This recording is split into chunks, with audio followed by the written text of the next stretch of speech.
de te amar. Vivemos o melhor tempo pra nós, pois aqui te encontramos, Deus. Nossos corações em ti estão, por isso te louvamos, Pai. Por isso te louvamos, Pai.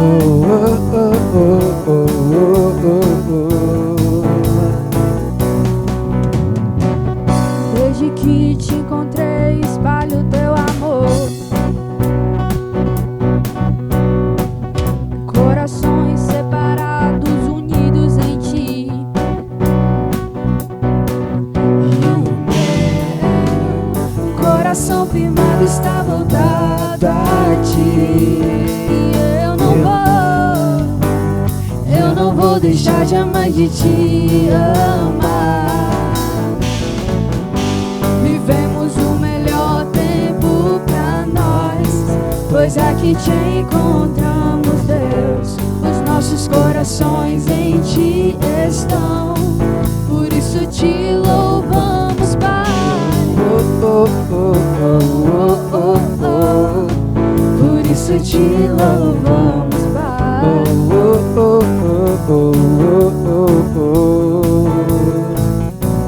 E esse é o dia, esse é o lugar, essa é a hora, não vamos parar. Esse é o dia, esse é o lugar, essa é a hora, não vamos parar.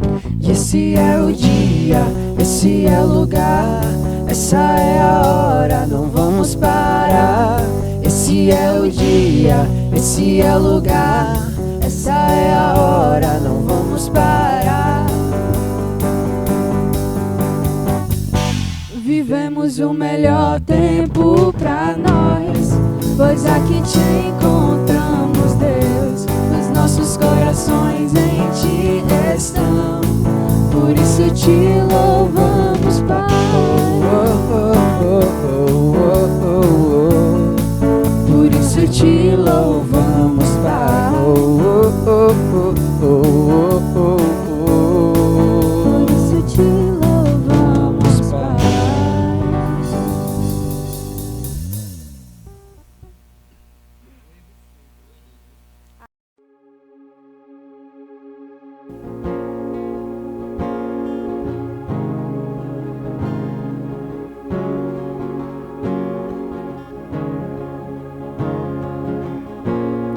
Antes de eu falar, tu cantava sobre mim. Tu tens sido tão, tão bom pra mim.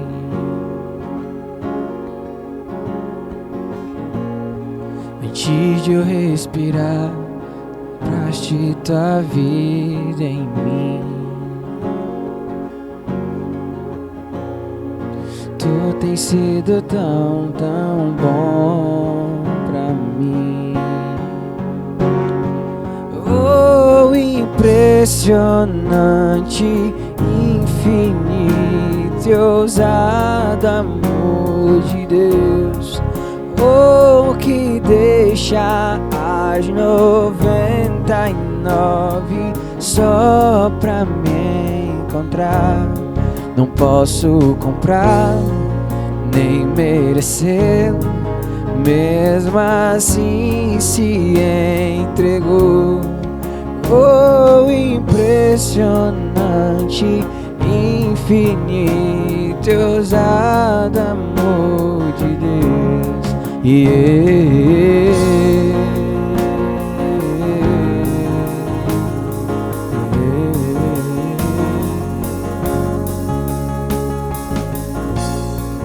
Inimigo eu fui, mas teu amor lutou por mim.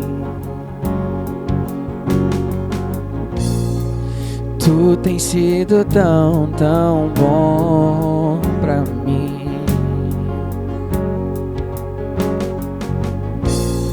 Não tinha valor, mas tudo pagou por mim.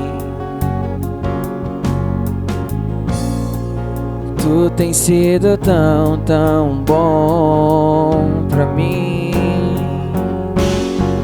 Oh, impressionante, infinito e ousado amor de Deus. Oh, que deixa as 99 só pra mim. Não posso comprá-lo, nem merecê-lo, mesmo assim se entregou. Oh, impressionante, infinito e ousado amor de Deus.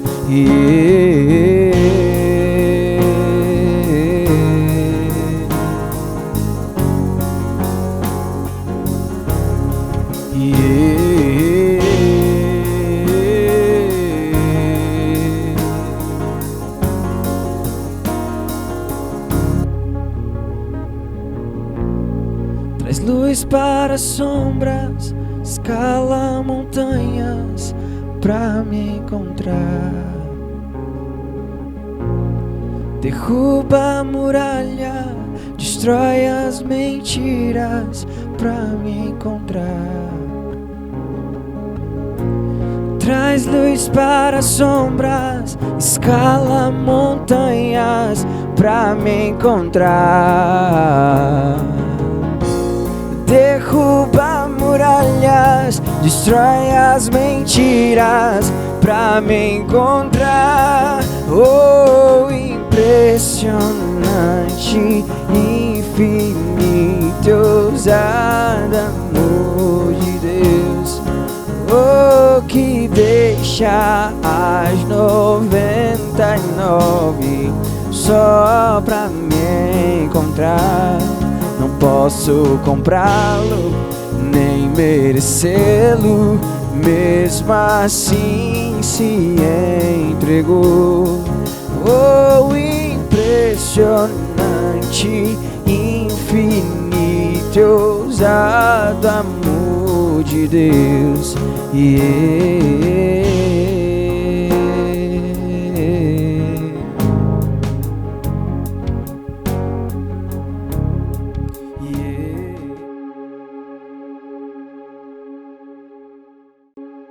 Olá, queridos, que alegria estarmos juntos nesse momento tão lindo, tão especial da igreja. Um momento que nós nos reunimos para celebrar a presença do Senhor, celebrar aquele que verdadeiramente é digno de toda honra, de todo louvor e de toda glória, de toda adoração. E nesse momento eu gostaria de agradecer a essa igreja tão prestativa, essa igreja que se doa com tanto amor, com tanta alegria, essa igreja fiel. Então, que cada um de vocês possam se sentir assim amados, abraçados por nós, por mim, pelo pastor Aurélio, porque amamos a vocês por tudo que vocês representam e pela fé viva que cada um de vocês tem demonstrado para com o seu próximo e para conosco. E principalmente para com o nosso Cristo. Então, eu quero orar, agradecendo a Jesus por esse momento. Espírito Santo de Deus, nós glorificamos o teu nome e te damos louvores, pois sabemos, Senhor Jesus, que tu é o Senhor. Deus querido, hoje eu quero trazer esse tema, Senhor Jesus, talvez um tema polêmico, talvez, Senhor Jesus, um tema, Pai querido, que venha mexer um pouco com os nossos corações. Mas, Espírito Santo, que a motivação da tua igreja, que a motivação do meu coração, Senhor Jesus, seja de ministrar aquilo que é santo, que é perfeito e que é agradável a ti. Obrigado, Jesus, por esse momento. Amém, Jesus, e amém. Hoje eu trouxe uma palavra que tem por tema o pecado da igreja. Eu estava em minha casa e de repente eu comecei a pensar em algumas coisas concernentes a esse tema. E de repente eu ouvi uma frase do meu esposo muito interessante. E ele falava que o samaritano, a parábola do samaritano, ela revela uma condição. Ela revela o pecado, ela revela o erro. E eu comecei a refletir e entendi que essa palavra, ela é para nós, a igreja do Senhor Jesus. Então eu quero introduzir essa ministração falando assim para você. Estamos em um tempo crítico da nossa história. Estamos diante de uma pandemia, de um momento difícil, de um momento de choro, de um momento de aflição, de um momento de incertezas, aonde a única coisa verdadeira e plena deve ser a nossa fé. Nesse tempo, algumas questões têm tomado conta de nossos pensamentos, como algumas frases de efeito para consolar a nossa velha história de fé. Nós temos usado frases como: não podemos ser mais os mesmos depois dessa pandemia. É tempo de mudança. Temos que nos posicionar. Temos que levantar altares familiares. Eu mesma tenho falado sobre isso.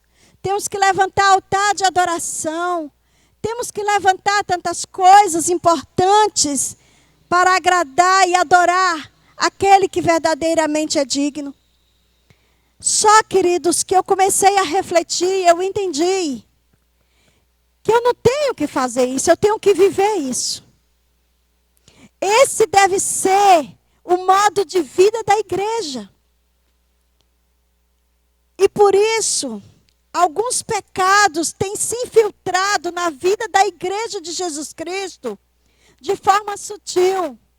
E nós ficamos alheios, porque não estamos dando a atenção devida a essa realidade congregacional, essa realidade pessoal, essa realidade social e evangelística, onde nós necessitamos que a fé viva, a fé verdadeira, os fundamentos de Deus, verdadeiramente, estejam inseridos no nosso coração.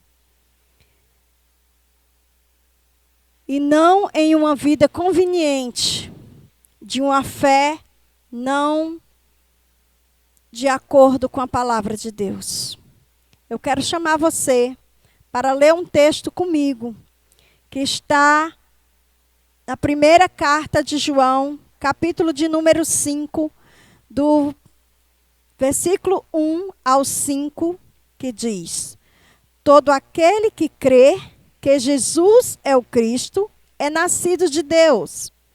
E todo aquele que ama ao que gerou, também ama ao que nele e dele é nascido. Nisto conhecemos que amamos os filhos de Deus, quando amamos a Deus e guardamos os seus mandamentos. Porque este é o amor de Deus, que guardemos os seus mandamentos, e os seus mandamentos não são pesados. Porque todo o que é nascido de Deus vence o mundo.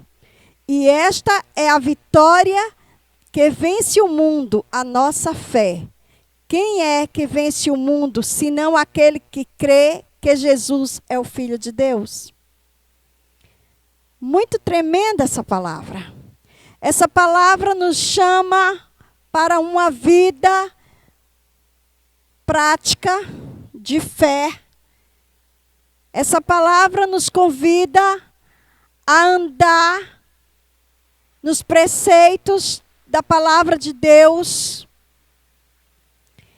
E ela fala para nós que nós precisamos, nesse tempo, abandonar algumas práticas adquiridas pela modernidade ou pelo movimento pós-moderno que entrou dentro da igreja e que fez uma grande devastação e tem destruído princípios e valores que nós, como congregação do Senhor, temos nos esquecido, deixado no cantinho de casa. Então, o primeiro pecado da igreja que eu observo é o pecado da omissão. Aqui encontramos o primeiro pecado da atualidade.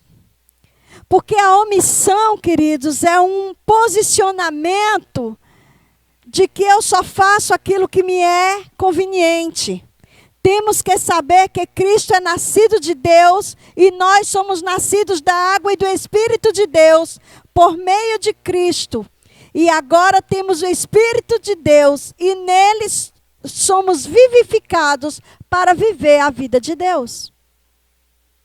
Essa palavra fala de transformação, de nova atitude, de nova vida.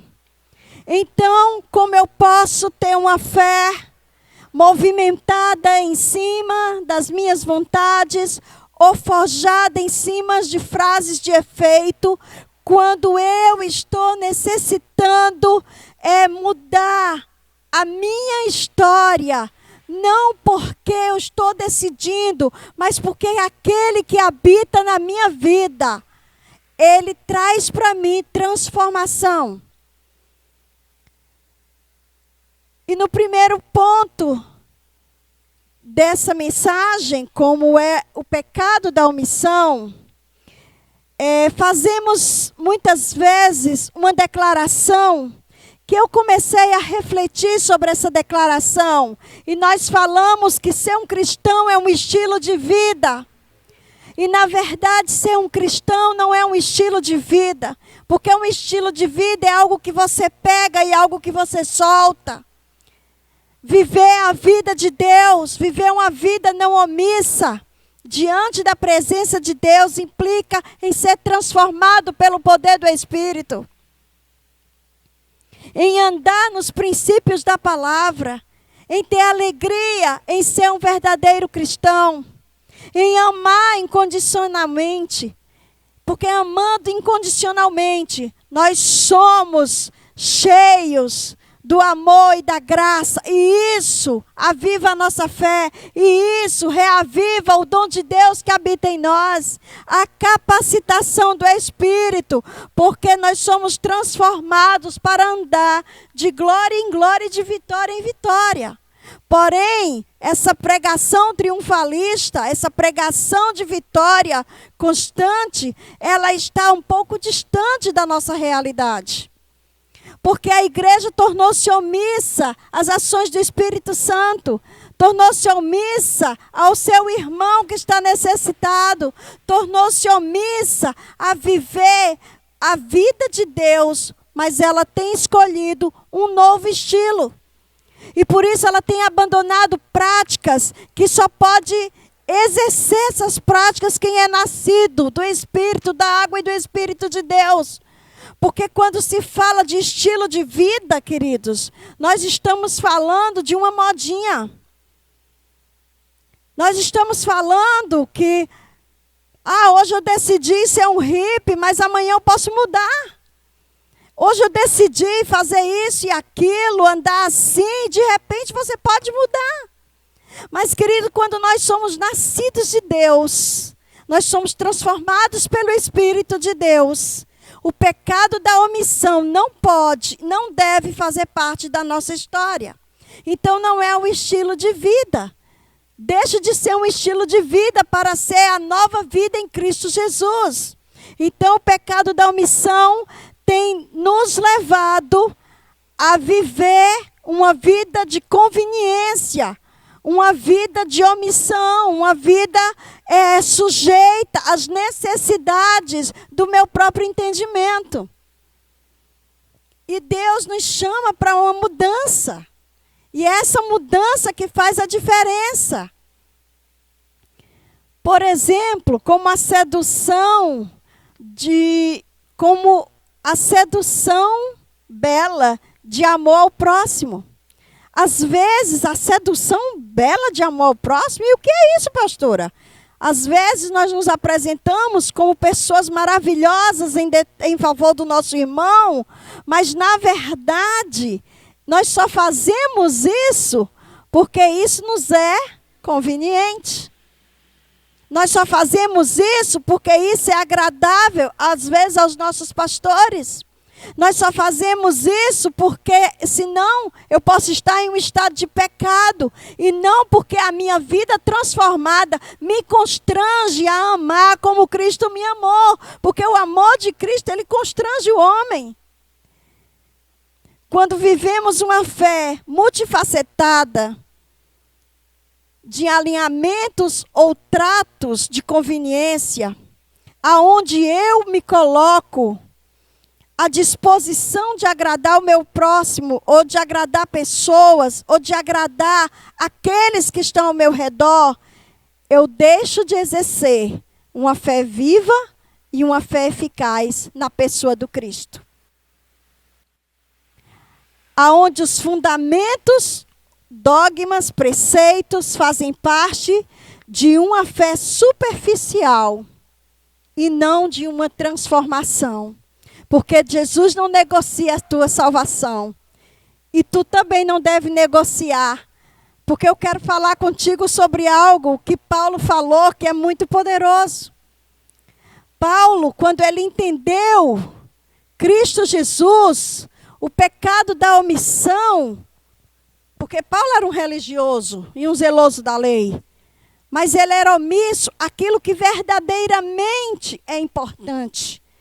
Mas Paulo, quando entendeu essa verdade do Senhor, ele fez uma declaração que o mundo deve ser derrotado pela cruz, disse Paulo.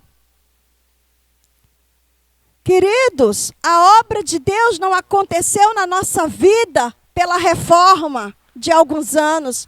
A obra de Deus não aconteceu na nossa vida por movimentos que nós exercemos. A obra de Deus aconteceu na nossa vida lá na cruz. Glória seja dada o nome de Jesus. Por isso eu quero chamar você para abrir sua Bíblia em Gálatas, capítulo de número 6, versículo 14. Que diz assim: mas longe esteja de mim gloriar-me, a não ser na cruz de nosso Senhor Jesus Cristo, pela qual o mundo está crucificado para mim e eu para o mundo. Queridos, vida transformada é quando o mundo... Que mundo é esse, pastora, que você está falando? É o mundo? É planeta? É esse mundo que nós temos que caminhar? Não, querido, o mundo dos desejos, o mundo dos prazeres, o mundo daquilo que me agrada. Eu estou chamando você a entender que Deus te chama para mudanças de atitude nesse tempo. Palavras de efeito pode até surtir algo na tua vida, mas a vida transformada vai arremessar você para uma vida de intimidade com Deus. Para caminhar com Deus, para viver a plenitude da vontade de Deus. E quando Paulo faz essa declaração aqui em Gálatas, eu fico assim maravilhada. Porque, queridos, quando o homem se encontra com Deus, genuinamente, o mundo dos desejos, o mundo dos pecados, o mundo da fantasia, ele sai da sua vida. Ele morre para você. E você morre para o mundo. Porque você, ele não vai ver mais. Porque a salvação de Cristo te alcançou. E por isso nós precisamos ter essa compreensão que a omissão não pode mais fazer parte da minha vida e da sua vida se nós somos igreja. É por isso que eu iniciei falando do samaritano.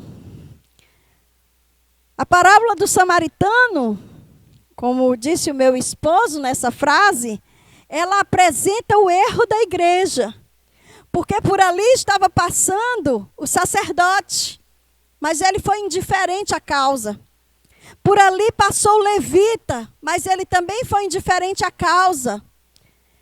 Então, a pessoa que foi usada, e muitas vezes nós somos juízes, né? Da igreja, nós somos juízes de nós mesmos, muitas vezes, e não, sem nos conhecer como pessoa, sem nos conhecer como que tipo de cristão nós somos, nós fazemos declarações. Mas o homem que foi o verdadeiro e genuíno cristão foi um samaritano. Alguém que vinha de uma origem que foi misturaram o que era santo com o que era profano. Mas o coração daquele homem era um coração voltado à vontade de Deus. Então, queridos, o pecado da omissão, ele não pode fazer parte do nosso coração, uma vez que eu não vivo um estilo de vida, mas eu tenho uma vida transformada.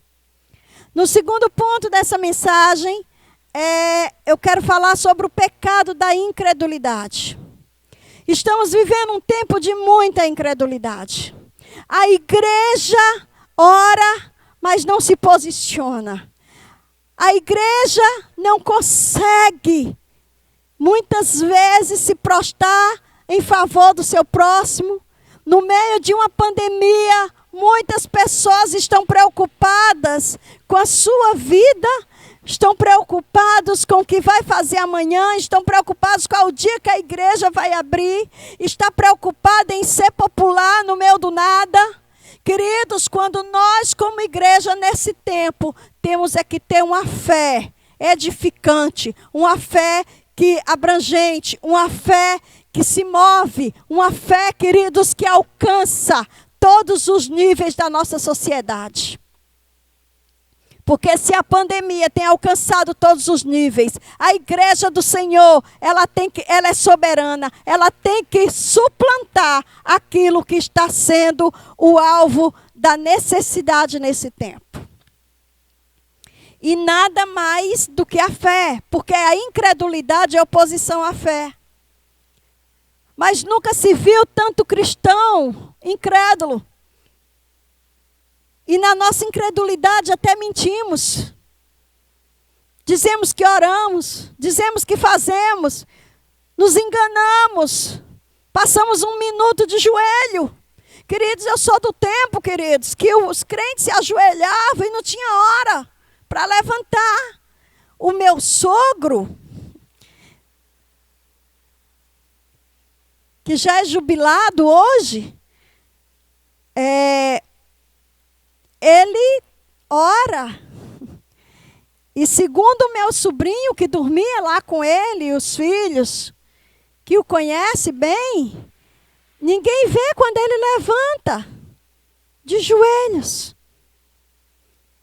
Mas talvez tem tantos juízes olhando para ele, dizendo que ele não é o cristão, ou dizendo que ele não é aquilo, ou deixa de ser, porque ele não se encaixa talvez nos padrões da fé que os homens têm colocado. No entanto, os joelhos dele estão dobrados. Está rendido diante da presença de Deus. E isso é fé.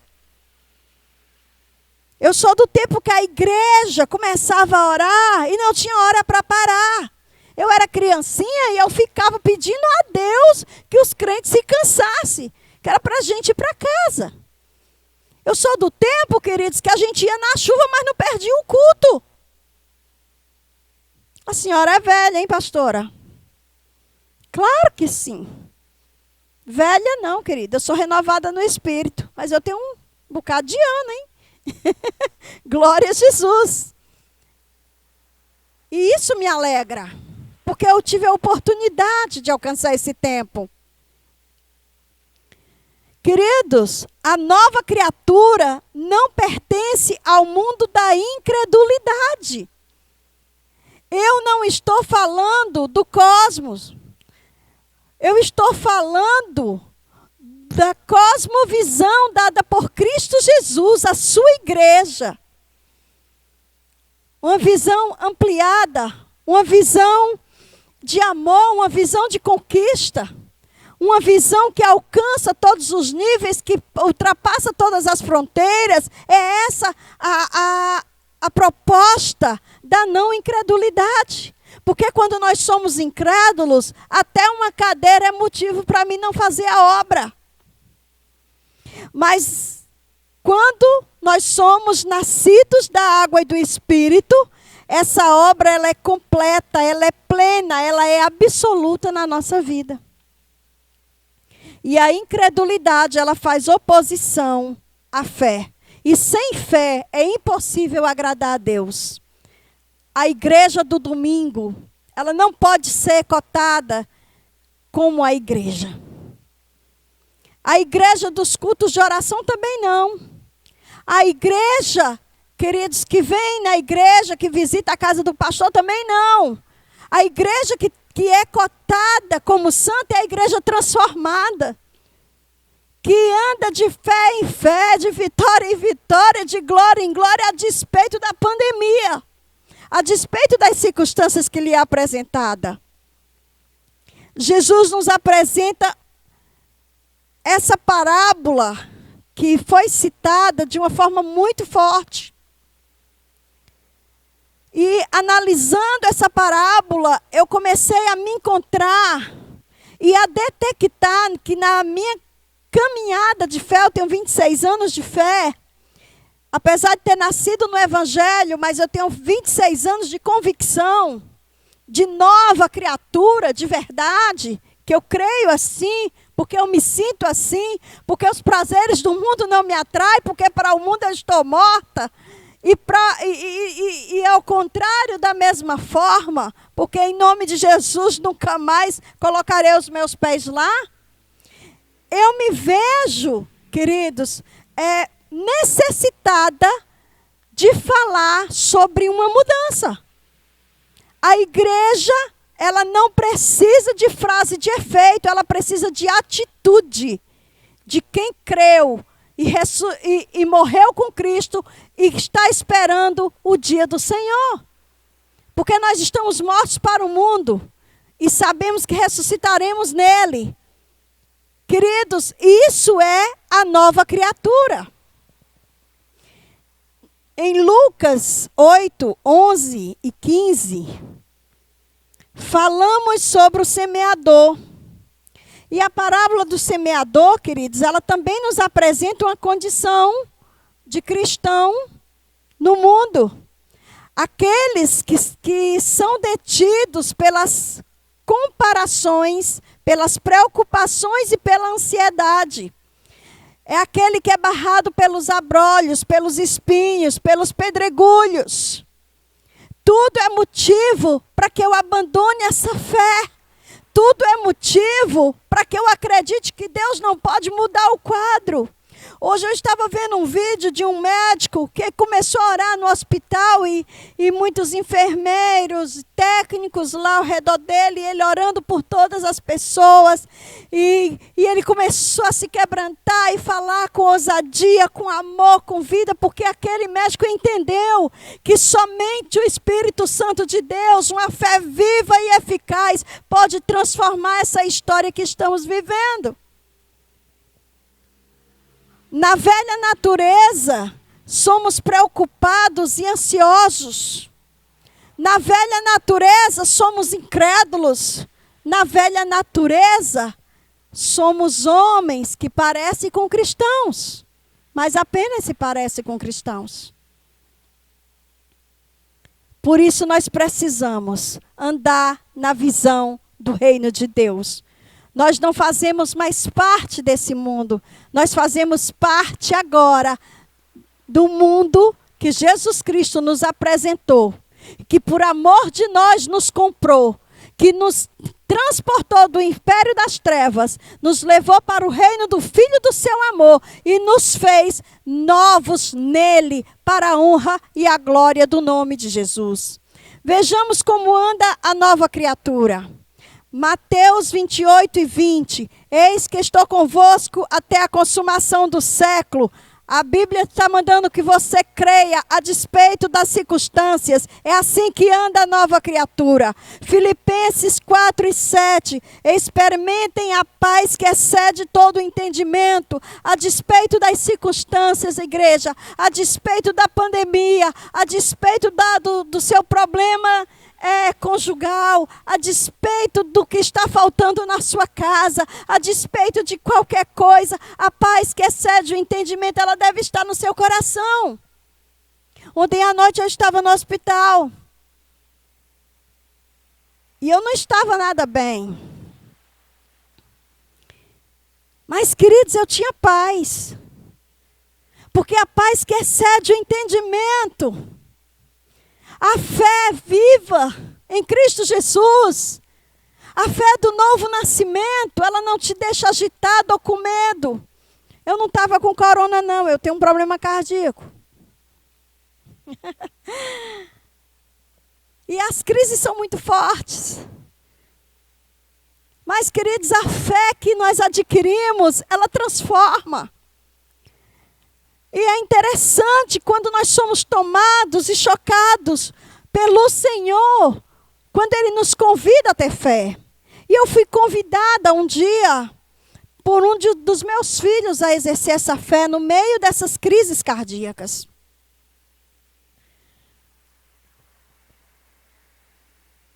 E a partir daquele dia, eu comecei a olhar as coisas diferente. E eu comecei a entender quem eu sou em Jesus.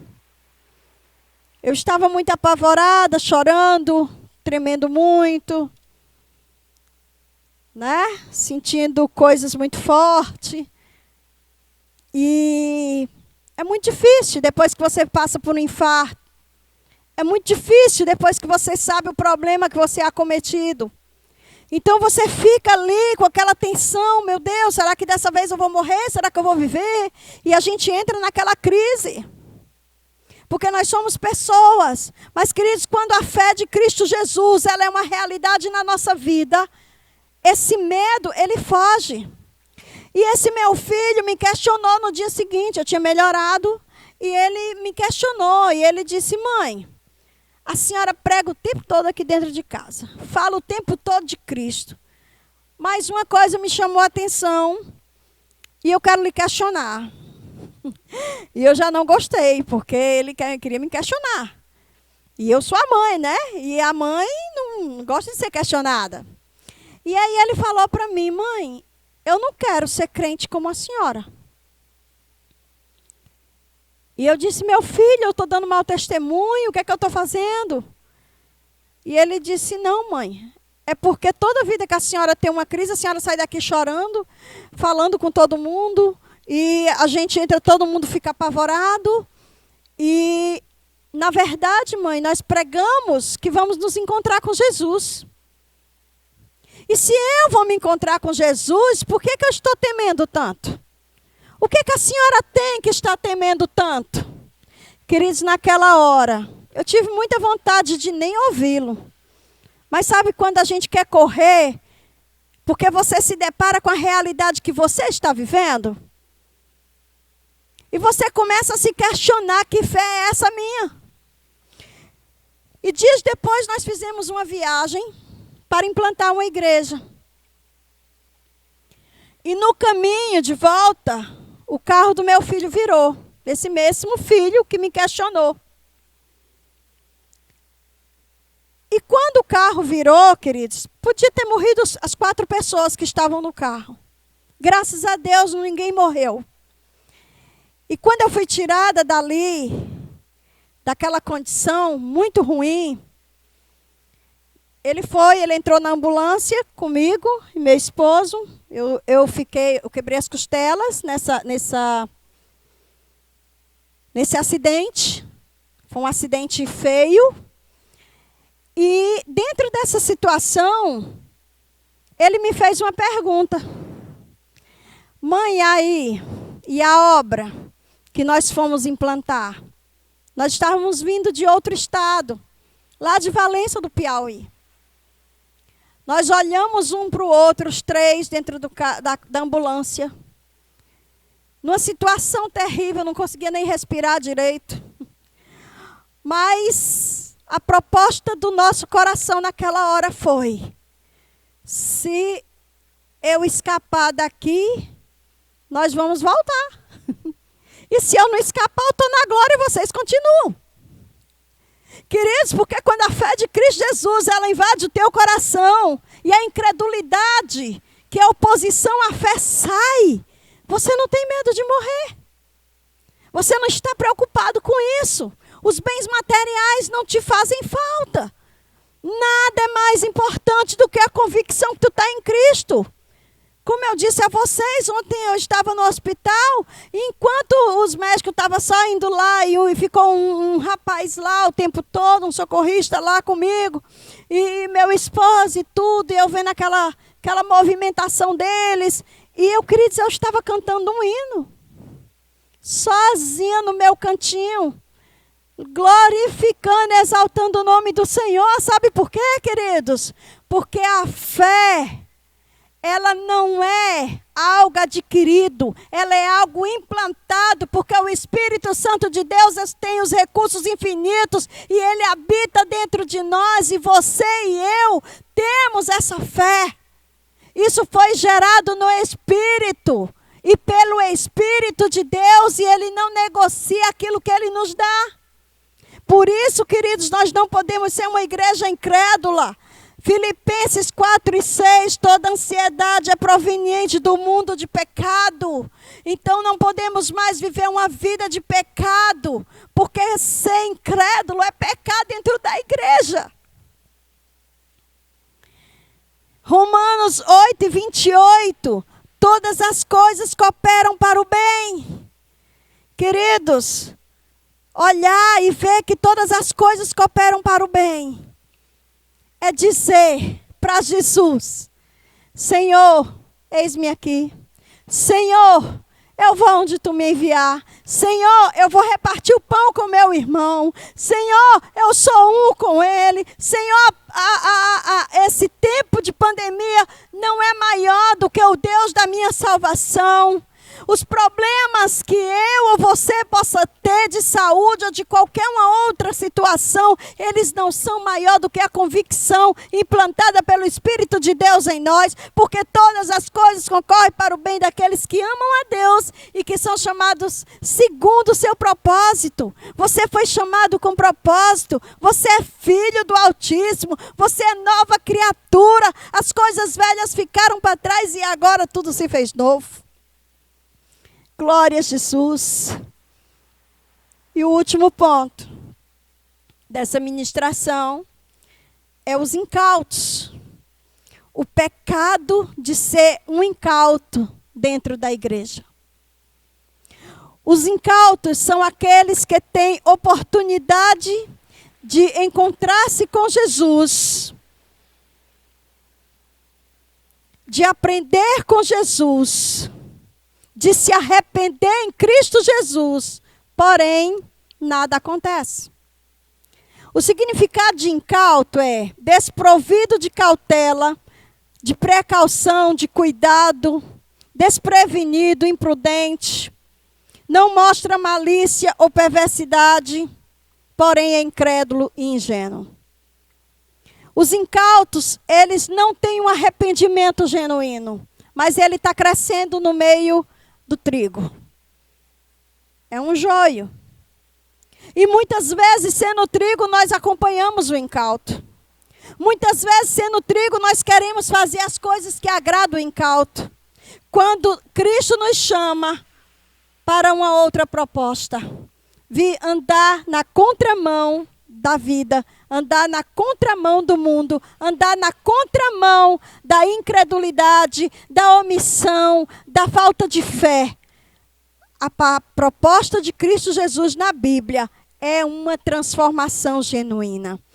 A Bíblia nos apresenta dois tipos de incautos. Tem muitos, mas eu quero falar apenas de dois.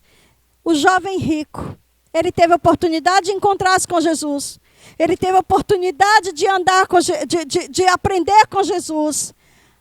Mas ele era incauto, o coração dele não era um coração voltado à vontade de Deus. Ele era apenas um religioso, um cumpridor da lei. Mas ele não foi um convertido na pessoa bendita de Jesus. Ele não foi nascido da água e do Espírito. Outro momento muito forte é lá na cruz.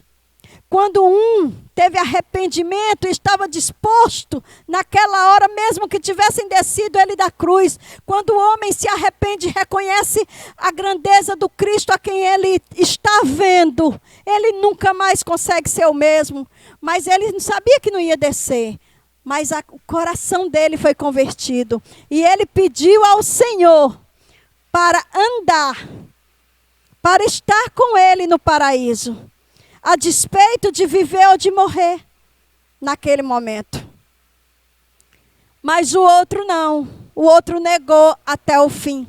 Isso é um coração incauto. Igreja, não sejamos incautos.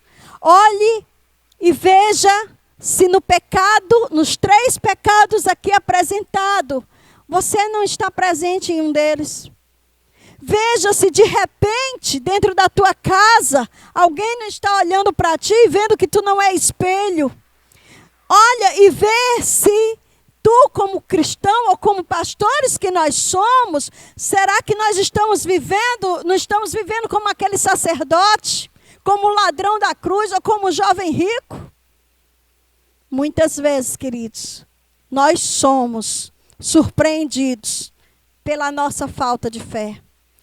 Paulo foi um homem que entendeu genuinamente a vontade de Deus para a vida dele. O erro da igreja é revelado quando nós olhamos no espelho da fé e não nos enxergamos em conformidade com a palavra de Deus. Esse é o espelho.